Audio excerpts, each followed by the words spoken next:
放心吧。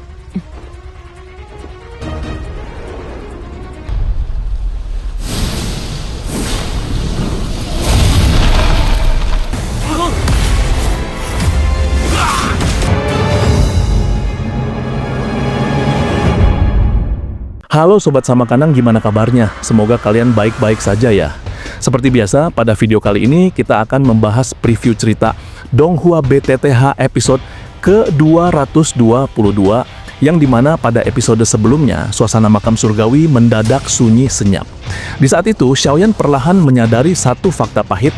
Jika Hun Tiandi benar-benar mendapatkan pil D, maka seluruh aliansi hanyalah kerikil di hadapan kekuatan Dou-Di, kekuatan absolut yang tak bisa dilawan oleh jumlah maupun strategi apapun. Namun saat Xiaoyan menanyakan lokasi rumah dewa, Xiao Xuan menggeleng perlahan. Ia mengungkap bahwa peta tersebut tersegel dalam 8 keping giok, dan tanpa kepingan terakhir yang kini berada di tangan Xiaoyan, Hun Tiandi tak lebih dari orang buta yang memegang kunci tanpa pintu. Mendengar itu, keraguan jelas terlihat di wajah Xiaoyan. Namun Xiao Xuan hanya tersenyum, menegaskan bahwa dia bukan penyelamat dunia. Kita hanya bertarung demi orang-orang yang mereka cintai. Tiba-tiba, aura Xiao Xuan berubah drastis. Tekanan mengerikan menyapu makam surgawi, membelah kabut sejauh ribuan mil. Ia pun mengungkap rahasia terbesar tempat ini, yaitu jiwa makam surgawi, sipir penjara sejati yang lahir dari jutaan fragmen jiwa. Makhluk yang selama ribuan tahun memaksa roh-roh di sini saling melahap demi memurnikan esensinya sendiri. Ketika wajah raksasa jiwa makam surgawi muncul dan mengaku sebagai dewa, Xiao Xuan melangkah maju tanpa gentar.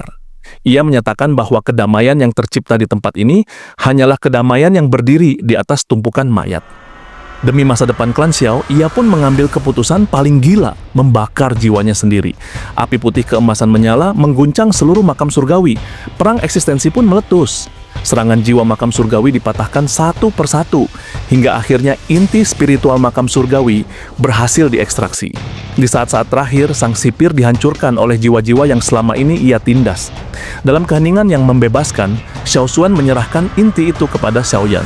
Tubuhnya mulai memudar, namun suaranya tetap tenang. Ini adalah hadiah terakhir seorang leluhur, pijakan bagi Xiaoyan untuk mendaki puncak jiwa negara Di dan menghadapi badai yang akan datang. Dan itu merupakan inti cerita pada cerita sebelumnya.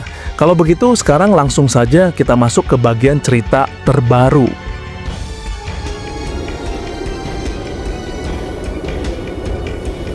Xiaoyan menatap sosok Xiao Xuan yang kini tampak hampir sepenuhnya transparan. Meski demikian, dari tubuh yang kian memudar itu masih terpancar kehangatan seorang kakek kepada cucunya. Dada Xiaoyan terasa sesak. Ia memahami dengan jelas bahwa setiap detik, keraguan adalah bentuk penghinaan terhadap pengorbanan besar yang telah diberikan oleh leluhurnya. Melihat hal itu, Xiao Xuan dengan suara yang hampir tak terdengar, meminta Xiaoyan untuk menyaring dan menyerap esensi tersebut agar niat dan pengorbanannya tidak menjadi sia-sia. Sambil menjentikkan jarinya, gugus cahaya kristal yang berisi esensi murni jiwa makam surgawi perlahan turun dari udara, memancarkan sinar menyilaukan yang menyerupai matahari kecil yang jatuh ke bumi. Xiaoyan menatap kekuatan spiritual di hadapannya dengan ekspresi serius. Jauh di kedalaman gugus cahaya itu, ia merasakan samudra energi yang luas dan tak terduga. Jiwa negara surgawi sempurna yang selama ini ia banggakan terasa seperti butiran pasir di tepi pantai jika dibandingkan dengan kekuatan tersebut. Tanpa ragu lagi, ia melangkah maju dan membiarkan cahaya itu sepenuhnya menelan tubuhnya. Di luar gugus cahaya, Xiao Xuan segera duduk bersila, menjaga proses retreat Xiaoyan. Wajahnya menua dengan cepat seiring dengan padamnya api jiwanya. Kendati demikian, sorot matanya tetap tenang.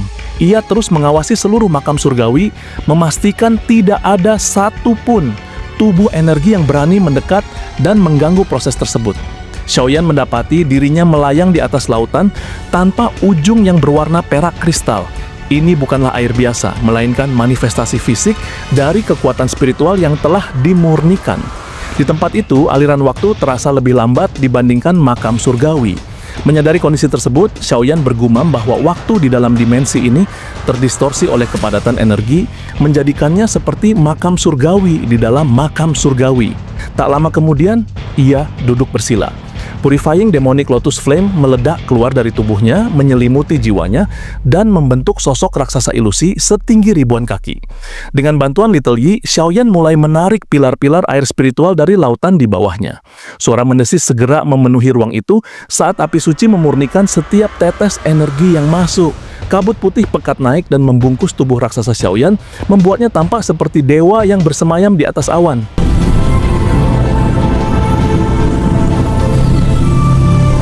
Bulan demi bulan berlalu di dalam dimensi kecil tersebut. Bagi Xiaoyan, waktu itu terasa seperti ribuan tahun meditasi yang dipadatkan menjadi satu. Perlahan, setiap inci jiwanya berdenyut, mengembang dan mengeras. Tekanan yang memancar dari dahinya pun berubah. Dari yang semula tajam dan kuat, kini berangsur menjadi agung dan tak terbatas. Tanpa disadari, ia mulai mendekati gerbang legendaris yang hanya pernah dicapai oleh segelintir sosok dalam sejarah. 2 bulan telah berlalu di makam surgawi, yang setara dengan hampir 1 tahun bagi Xiaoyan di dalam gugus kristal. Pada saat itu, tubuh Xiaoyan telah hampir sepenuhnya transparan, bagaikan bayangan yang memudar di tiup angin. Kerutan di wajahnya semakin dalam, dan napas spiritualnya nyaris padam. Para penghuni makam surgawi menatap ke langit dengan kesedihan mendalam. Mereka menyaksikan sosok yang mereka anggap sebagai pahlawan dan penguasa tunggal tempat itu perlahan berjalan menuju ketiadaan. Dalam kondisi lemah, Xiaoyan bergumam bahwa sepertinya ia tidak akan mampu menunggu hingga Xiaoyan keluar dari retreatnya. Dengan tatapan yang mulai meredup dan sedikit penyesalan, ia menyampaikan kebanggaannya terhadap Xiaoyan serta mengucapkan perpisahan terakhir. Namun, tepat ketika sosok Xiaoyan mulai hancur menjadi bintik-bintik cahaya, sebuah guncangan dahsyat tiba-tiba menghantam seluruh fondasi makam surgawi. Ledakan besar menggema, ruang retak di segala arah, dan riak energi yang begitu agung menyebar luas, memaksa setiap tubuh energi, termasuk para Dosheng, berlutut secara refleks. Tekanan tersebut adalah milik seorang penguasa jiwa sejati. Merasakan hal itu, mata Xiaoyan yang hampir tertutup kembali terbuka. Untuk pertama kalinya, wajahnya memancarkan binar kebahagiaan yang luar biasa. Dari dalam gugus cahaya yang meledak, muncul sesosok raksasa setinggi 10.000 kaki. Sosok itu bukan lagi ilusi kabur, melainkan sepadat logam dewa. Wajahnya adalah wajah Xiaoyan, namun sorot matanya memancarkan otoritas yang mampu memerintah langit dan bumi. Sosok tersebut kemudian menyatakan dengan suara yang bergema langsung ke dalam esensi setiap makhluk bahwa keturunan Xiaoshuan, yaitu Xiaoyan, mengucapkan perpisahan kepada leluhurnya. Setelah itu, sosok raksasa itu perlahan berlutut dengan penuh khidmat di hadapan Xiaoshuan yang berada di ambang kehancuran.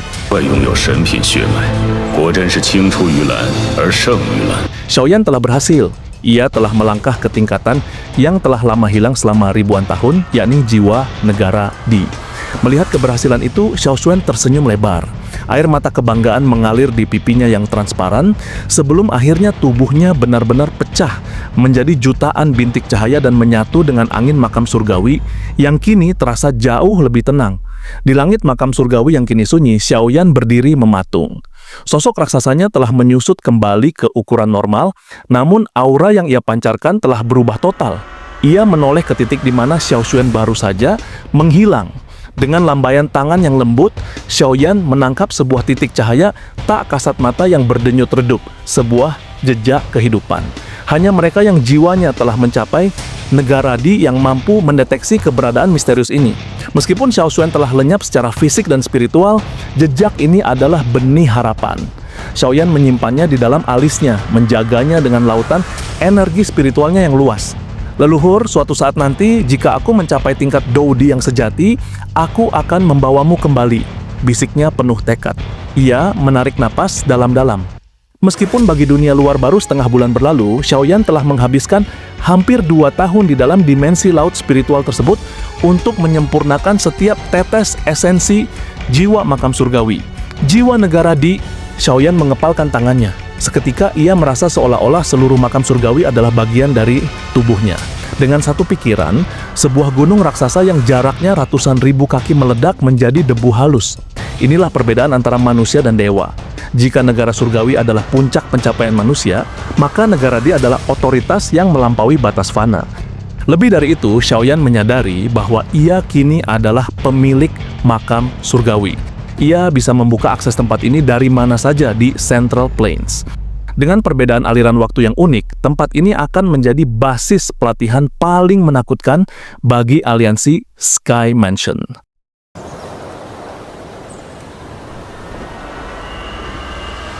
Sementara itu, di pegunungan Alam Gu, suasana sangat mencekam. Guyuan, Lei Ying, dan Yan Jin berdiri dengan kening berkerut. Waktu setengah bulan yang dijanjikan klan Hun hampir habis, namun Xiaoyan belum juga menampakkan batang hidungnya.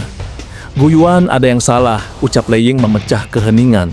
Terowongan spasial menuju makam surgawi tidak bisa dibuka, seolah-olah ada kekuatan yang menolaknya. Wajah Guyuan sangat serius. Aku sudah mencobanya berkali-kali. Makam surgawi seolah-olah telah memiliki pemilik baru yang mengunci gerbangnya dari dalam. Perasaan ini seperti menghadapi kehendak seorang Doudi. Mendengar itu, Shun Er menjadi pucat pasi. Lalu bagaimana dengan kakak Xiaoyan jika ayah saja tidak bisa membukanya? Apakah dia terjebak di dalam? Aku akan mencoba sekali lagi dengan kekuatan penuh. Guyuan membentuk segel tangan yang rumit. Energi alam di sekitarnya meledak, membentuk tangan energi raksasa 10.000 kaki yang mencoba merobek ruang secara paksa. Namun, tepat sebelum tangan itu menyentuh retakan ruang, sebuah fluktuasi spiritual yang sangat tenang, namun tak tertahankan, menyebar dari dalam. Serangan Guyuan hancur berkeping-keping hanya oleh riak spiritual tersebut. Semua orang terperangah. Lei Ying dan Yan Jin hampir melompat dari tempatnya. Menepis serangan Guyuan hanya dengan fluktuasi spiritual, kekuatan macam apa itu? Siapkan formasi, ada musuh yang sangat kuat, teriak Gudao. 3 abadi klan Gu segera memimpin ribuan ahli untuk membentuk barisan tempur. Atmosfer di seluruh pegunungan berubah menjadi medan perang yang siap meledak. Tiba-tiba, sebuah terowongan spasial terbuka dengan tenang. Seorang pemuda berjubah hitam melangkah keluar dengan santai, menggarap kepalanya yang tidak gatal sambil menatap ribuan senjata yang mengarah padanya. Bukankah sambutan ini agak terlalu berlebihan untuk menyambut kepulanganku? Ucap pemuda itu, Xiaoyan. Xiaoyan! Teriak semua orang ini serempak. Gudao menghela napas lega dan memerintahkan pasukan untuk mundur. Namun ia melihat Guyuan masih berdiri mematung dengan mata yang hampir keluar dari kelopaknya. Fluktuasi spiritual yang menolakku tadi, itu berasal darimu? Tanya Guyuan dengan suara yang bergetar. Lei Ying dan Yan Jin terdiam menunggu jawaban yang seolah mustahil. Xiaoyan tersenyum tipis, matanya memancarkan kedalaman samudera yang tak terbatas. Itu, sepertinya memang aku, pamanku. Maaf, aku baru saja belajar mengendalikan kekuatan baru ini. Seluruh pegunungan menjadi sunyi senyap. Guyuan menarik napas dingin. Jiwa, negara Di, kau benar-benar berhasil melampaui batas itu. Anggapan itu membuat para pemimpin klan kuno merasa dunia mereka baru saja terbalik. Di usia semuda itu, Xiaoyan telah mencapai tingkatan jiwa yang hanya dimiliki oleh 2 penguasa tertinggi benua. Kini kartu as untuk melawan klan Hun telah benar-benar berada di tangan mereka. Jiwa negara Di, bagaimana mungkin ini benar-benar terjadi? Keheningan yang mencekam menyelimuti pegunungan klan Gu. Yan Jin dan Lei Ying, 2 pemimpin klan yang telah hidup ratusan tahun, hanya bisa berdiri terpaku. Bagi mereka, kemajuan Xiaoyan bukan lagi sekadar bakat, melainkan sesuatu yang menyentuh ranah mukjizat. Mereka tahu betul bahwa untuk melangkah dari negara surgawi sempurna ke negara Di, seseorang membutuhkan akumulasi energi spiritual yang setara dengan jutaan jiwa, sesuatu yang seharusnya mustahil dicapai dalam waktu setengah bulan. Namun mereka tidak tahu bahwa di dalam makam surgawi, Xiaoyan telah melewati 2 tahun penuh dalam keheningan laut spiritual. Metode apa yang kau gunakan? Yan Jin akhirnya bertanya, suaranya sedikit parau karena rasa haus akan pengetahuan tersebut. Leluhur Xiaoyan telah memberikan warisan terakhirnya, jawab Xiaoyan singkat. Mendengar nama itu, Yan Jin dan Lei Ying hanya bisa menghela napas panjang. Xiaoyan bahkan dalam kematiannya masih mampu menciptakan legenda baru. Guyuan melangkah maju, wajahnya tampak lebih tenang, namun matanya menyiratkan kesedihan. Apakah Xiaoyan memiliki cara untuk kembali? Xiaoyan menggeleng perlahan, matanya menatap kejauhan. Fragmen jiwa leluhur telah benar-benar lenyap untuk memberiku kekuatan ini. Suasana mendadak menjadi melankolis. Guyuan mendongak ke langit, mengenang rival sekaligus sahabat terbaiknya itu. Xiaoyan telah menyerahkan segalanya, garis keturunan, energi, dan kini esensi jiwanya, hanya demi satu tujuan, kejayaan klan Xiao. Besok adalah batas waktu yang diberikan klan Hun. Gu Yuan memecah kesunyian, suaranya berubah menjadi tegas dan penuh otoritas. Pegunungan Burial Sky akan menjadi saksi. 3 klan kuno akan bergerak bersamamu, Xiaoyan. Begitu ayahmu aman, kita tidak akan menahan diri lagi. Kita harus merebut kembali atau menghancurkan giok kuno itu. Jika Hun Tiandi membuka rumah dewa kuno, dunia ini akan berakhir. Xiaoyan mengangguk. Ia tahu aliansi Sky Mansion dipandu oleh leluhur Menara Pil dan Xiao Chen juga sedang dalam perjalanan menuju lokasi yang sama. Kekuatan 4 faksi besar kini bersatu membentuk barisan tempur terkuat dalam sejarah benua Douqi selama ribuan tahun terakhir. Gu malam menyelimuti alam Gu dengan cahaya bulan yang perak dan dingin. Xiaoyan berdiri di sebuah taman bambu yang sunyi, membiarkan angin malam menyapu jubah hitamnya. Tangannya merogoh saku, mengeluarkan kepingan giok kuno yang memancarkan cahaya redup. Pikiran Xiaoyan melayang kembali ke masa 10 tahun yang lalu. Dari seorang pemuda tak dikenal di kota hutan yang diejek sebagai sampah, hingga menjadi pemimpin aliansi yang menggetarkan Central Plains. Obsesi utamanya selama ini bukanlah kekuatan atau takhta, melainkan janji sederhana kepada saudara-saudaranya membawa pulang ayah mereka. Ayah, besok penantian ini akan berakhir, gumam Xiaoyan.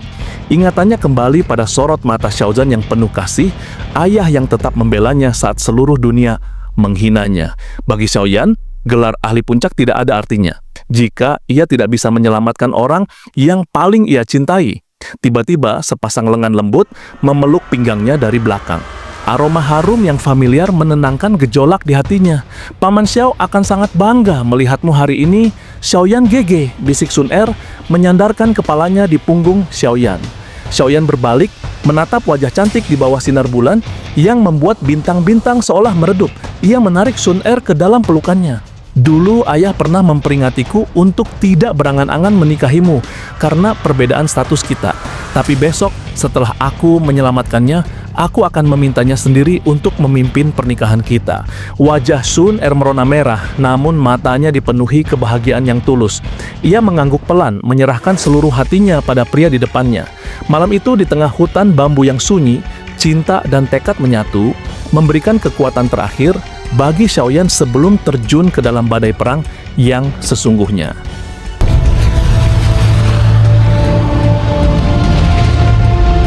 Keesokan paginya, saat fajar pertama menyentuh puncak pegunungan, suara siulan angin yang deras memecah kesunyian alam Gu. Ribuan aura kuat meledak ke langit secara serentak. Burung-burung terbang menjauh, hewan buas gemetar di liang mereka. Pasukan besar telah berkumpul.